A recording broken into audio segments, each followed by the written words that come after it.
पड़ोसी मुल्क नेपाल में इस वक्त बवाल मचा हुआ है। नेपाल में फैली सांप्रदायिक हिंसा की आग भारत की सीमा से सटे इलाकों में कर्फ्यू लग गया है। एक सांप्रदायिक हिंसा की घटना ने नेपाल के प्रधानमंत्री बालेन शाह की मुश्किलें बढ़ा दी हैं और इस सांप्रदायिक बवाल ने नेपाल के कई हिस्सों को आग के हवाले कर दिया है। संभालने के लिए पुलिस को फायरिंग करनी पड़ी, जिसमें 3 लोगों की जान चली गई है। नेपाल में दंगा रोकने में क्यों फेल हो गए पीएम बालेन शाह? पहला सवाल, जेनजी के फेवरेट नेता से चूक कहां पर हुई है? नमस्कार, मैं हूं आपके साथ ममता तिवारी और आप देख रहे हैं न्यूज़ 18 का डिजिटल प्लेटफॉर्म। नेपाल के सुनसरी जिले के देवानगंज से शुरू हुई सांप्रदायिक हिंसा अब राजनीतिक संकट का रूप लेती दिख रही है। हिंसा में पुलिस फायरिंग के दौरान 3 लोगों की मौत के बाद प्रधानमंत्री बालेन्द्र शाह और गृह मंत्री सुदान गुरुंग को जवाब देते नहीं बन रहा है। दोनों की भूमिका पर सवाल उठ रहे हैं। तनाव अभी भी है, जिस कारण कई इलाकों में कर्फ्यू लगा है। एक्सपर्ट्स, मानवाधिकार कार्यकर्ताओं और विपक्षी नेताओं का आरोप है कि अगर सरकार ने शुरुआत में ही राजनीतिक स्तर पर हस्तक्षेप किया होता तो हालत इतने नहीं बिगड़ते। काठमांडू पोस्ट के रिपोर्ट के मुताबिक हिंसा की शुरुआत 2 समुदाय के बीच हुए विवाद से हुई है। असल कारण विवाद का कांवड़ यात्रा के दौरान डीजे बजाने को रहा है। इसके बाद तनाव सुनसरी से निकलकर सप्तरी, सिराहा, धनुषा और फरसा तक फैल गया है। कई इलाकों में कर्फ्यू लगाना पड़ा है और अतिरिक्त सुरक्षा बल तैनात किए गए हैं। सरकार पर क्या आरोप हैं वो भी जान लीजिए। इस घटना पर आलोचकों का कहना है कि हिंसा के शुरुआती दिनों में ही सरकार को स्थानीय जनप्रतिनिधियों, राजनीतिक दलों, नागरिक समाज और सामुदायिक समाज नेताओं के साथ मीटिंग करनी चाहिए थी।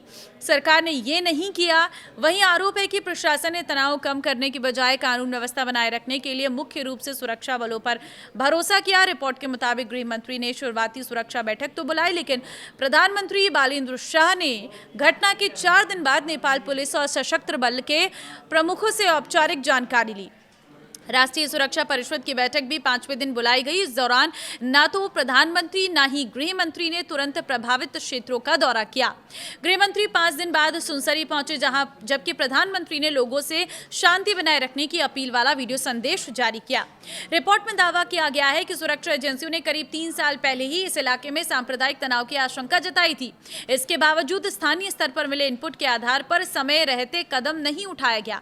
पूर्व राष्ट्रीय मानवाधिकार आयोग सदस्य और अधिवक्ता मोहना अंसारी ने सरकार की कार्यशैली पर सवाल उठाए हैं। उन्होंने कहा है कि प्रधानमंत्री और गृह मंत्री ने शुरू से ही सुनसरी की घटना को उतनी गंभीरता से क्यों नहीं लिया जितनी जरूरत थी।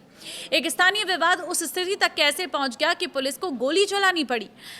जब साफ था कि तनाव दूसरे इलाकों में फैल सकता है, तब राजनीतिक स्तर पर संवाद क्यों नहीं किया गया?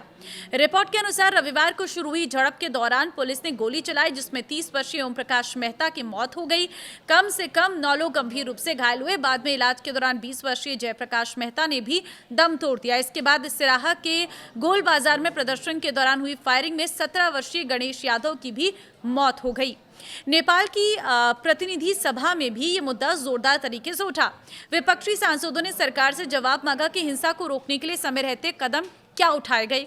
पूर्व प्रधानमंत्री पुष्प कमल दहल ने संसद में कहा कि सुनसरी, मोरंग और अन्य इलाकों की स्थिति को संवाद और संयोग से सुलझाया जाना चाहिए। समाज को बांटने की कोशिश करने वालों के खिलाफ लोगों को एकजुट रहना होगा। आखिरकार सर्वदलीय बैठक बुलाई गई, लेकिन इसकी पहल प्रधानमंत्री को करनी चाहिए थी। प्रधानमंत्री और गृह मंत्री दोनों की गैर मौजूदगी बेहद चिंताजनक है। रिपोर्ट के मुताबिक हिंसा के बाद सोशल मीडिया पर कथित भड़काऊ कंटेंट फैलने से हालात और बिगड़े। आलोचकों का कहना है कि सुरक्षा एजेंसियां समय रहते ऐसी सामग्री पर रोक लगाने में नाकाम रही।